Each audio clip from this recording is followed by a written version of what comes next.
નમસ્કાર, border news કચ્છમાં આપનું સ્વાગત છે. લખપત તાલુકાના ગડુલી ગામે છેલ્લા લાંબા સમયથી પ્રવર્તી રહેલ પીવાના પાણીની ગંભીર સમસ્યા અંગે ગામના સરપંચશ્રી અને ગ્રામ પંચાયત દ્વારા અવારનવાર તંત્ર પાસે લેખિત અને મૌખિક રજૂઆત કરવા છતાં આ સમસ્યાનો અંત ન આવતા અકળાયેલા ગ્રામજનોએ આજથી દયાપરમાં આવેલ પાણી પુરવઠાની કચેરી સામે પ્રતિક ધરણાનો કાર્યક્રમ યોજ્યો છે. ગડુલીની પાણી સમસ્યાનો જ્યાં સુધી કાયમી નિરાકરણ ના થાય ત્યાં સુધી તંત્રને ઢંઢોળવા આ પ્રતિક ધરણાનો કાર્યક્રમ યોજાશે. આ કાર્યક્રમમાં ગડુલી ગામના આંદોલનને ટેકો આપવા લખપત તાલુકાના જુદા જુદા ગામના સરપંચો અને રાજકીય આગેવાનો પક્ષીય ભેદભાવ ભૂલીને ધરણામાં જોડાયા હતા અને આંદોલનને ટેકો આપ્યો હતો. આ વિડીયો લાઈક કરવા અને શેર કરવા વિનંતી છે. જો તમે હજુ સુધી આ ચેનલ સબસ્ક્રાઇબ ન કરી હોય તો આ ચેનલને સબસ્ક્રાઇબ કરી બેલ આઇકોન દબાવવા વિનંતી છે. અત્યાર સુધીની કામગીરી હતી તેની છણાવટ કરી અત્યાર સુધી શું થયું છે, કઈ રીતે આપણે આ પાણી માટે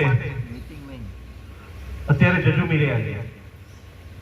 હકીકતમાં પાણી એ જીવન જરૂરી વસ્તુ છે. સરકારની મુખ્ય પ્રાયોરિટીમાં વસ્તુ આવે કે હર ઘર જલ યોજના સરકાર જાહેર કરતી હોય, ઘરે ઘરે નળના કનેક્શન હોય, પરંતુ આપણી એક કમનસીબી કહી કે સરદાર સરોવર યોજનાને જ્યારે બાંધ બંધાણો ત્યારે મુખ્ય એમની પ્રાયોરિટી માત્ર કચ્છ હતો.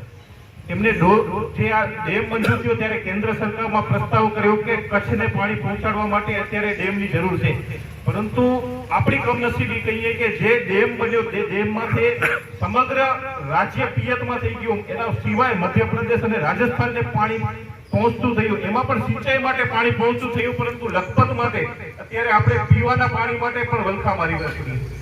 એટલે ખૂબ કમનસીબીની વાત છે. સરકારની વિકાસની અનેક યોજનાઓ છે, તેને આપણે આજે નિસ્બત નથી કરતા, પરંતુ જ્યારે પીવાના પાણીની સમસ્યા હોય અને લડતની વાત હોય, અનેક લડત કરી હસમુખભાઈની આગેવાનીમાં એ નથી. તમે છેલ્લા ઘણા વર્ષોથી જોજો કે આપણા મુખ્ય તહેવાર હોય, જન્માષ્ટમી આવે, નવરાત્રી આવે, દિવાળી આવે કે રમજાન માસ હોય, ત્યારે જ મુખ્ય પાણીની સમસ્યા થતી હોય. એનું કારણ છે કે પહેલા ભુજના પોતાના બોર હતા, અંજારના પોતાના બોર હતા, ગાંધીધામના પોતાના બોર હતા. તમામે બોર બંધ કરી અને આપણી જે નર્મદાની લાઈન છે એનામાંથી કનેક્શનો ચાલુ કર્યા. એ કનેક્શનો ચાલુ થવાથી લખપતનું પાણી કપાણું છે. આ લખપતના પાણી માટે એ લોકો જલસા કરતા થઈ ગયા, આપણે વલખા મારતા થઈ ગયા. એટલે આપણે આના માટે લડત લેવાની છે.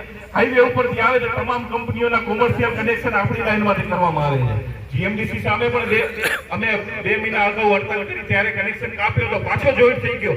એટલે વહીવટી તંત્રને ખાસ વિનંતી છે કે ખબર પડે કે આ લખપત તાલુકાની પ્રજા હવે ફેલ કરે એમ નથી, તો હવે ને પાણી આપવું પડશે. આપણો પ્રશ્ન માત્ર પાણીનો છે. આપણે બીજો વિકાસ કરતો નથી. વિકાસ આપણો તો લઈ ગયા.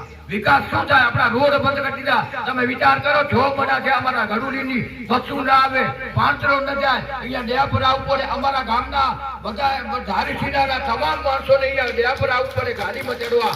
તમે વિચાર કરો, આ વિકાસની વાતો કરવા વાળાને કહીએ કે આવો અમને પાણી દો, અમને વિકાસ નથી ગમતો, માત્ર પાણી દો ને પાણીના આધારે અમે જીવી શકીએ.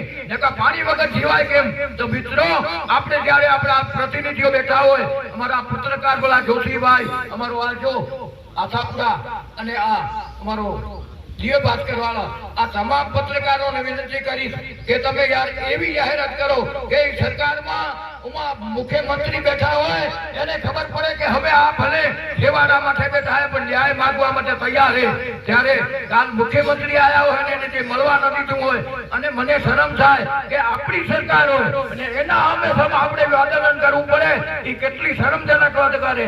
આજ બીજા આપણે કોઈ પાર્ટી કોંગ્રેસ ભાજપ નથી, આપણે લખપત તાલુકાની તમામ પ્રજા સાથે રહીને આ કામ કરી રહ્યા. ત્યારે મિત્રો, આપ સૌ જ્યારે હસમુખભાઈ કે નીતિનભાઈ કે દીસુભા કે જસુભા જ્યારે હાકલ કરે ત્યારે